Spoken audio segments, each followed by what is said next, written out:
বন্ধুরা, আজকে দুপুরে মা বাড়িতে মাছ বানিয়েছিল। যেহেতু আমার মাছ খেতে খুব একটা ভালো লাগে না, সেই জন্য দুপুরের খাবারটা একদমই ভালো হয়নি আমার। তো রাতের খাবারটা ভালো খাওয়ার জন্য ভাবলাম চলো রেস্টুরেন্টে গিয়ে খাওয়া যাক।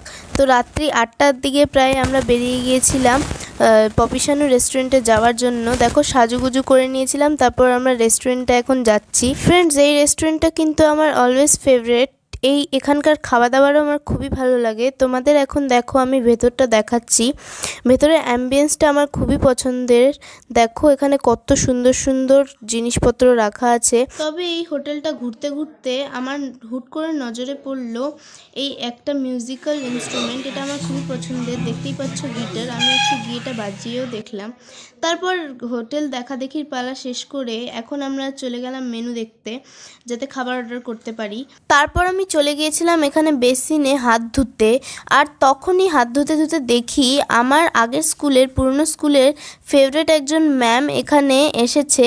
তো সেই দেখে তো আমি খুবই খুশি হয়েছিলাম। তারপর ম্যামের সাথে কটা ছবি তুলে নিয়েছিলাম। তো ফ্রেন্ডস, আজকে ছিল একটা ছোট বাচ্চার বার্থডে পার্টি সেলিব্রেশন। তো সেই জন্য এখানে খুব সুন্দর বেলুন দিয়ে সাজানো হয়েছিল, আর এই জায়গাটা আরও সুন্দর লাগছিল রেস্টুরেন্টটা। আর তোমাদের বলে দিয়ে আমি খাবারে কি কি অর্ডার দিয়েছিলাম। খাবারে অর্ডার দিয়েছিলাম আমরা চিলি চিকেন, এগ কষা, আর ছিল বাটার নান। খুব টেস্টি ছিল খাবারগুলো। দেখো ভাই বলছে যে খাওয়ার কখন আসবে। ও বেচারা এত জোরে খিদে পেয়েছে, খিদে মিটাচ্ছে। ভিড়ের কারণে কিন্তু রেস্টুরেন্টে খাবারগুলো আসতে একটু দেরি হচ্ছিল।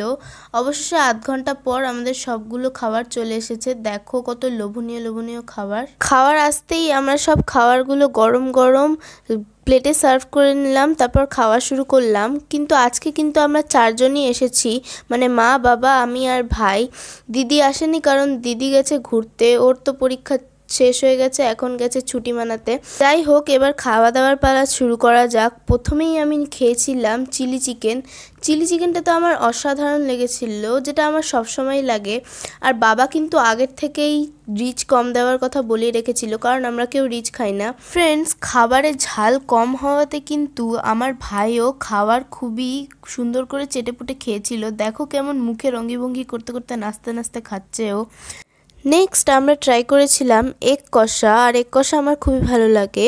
শেষে এটা খেয়ে আমরা বাড়িতে দাদু ঠাম্মির জন্য পনির বাটার মশলা আর বাটার নান প্যাক করিয়ে নিয়েছিলাম। তো বন্ধুরা, আজকের ভিডিওটা কেমন লাগলো সেটা কিন্তু অবশ্যই কমেন্ট বক্সে জানাবে, আর চ্যানেলটাকে সাবস্ক্রাইব করতে কিন্তু একদম ভুলবে না। টাটা।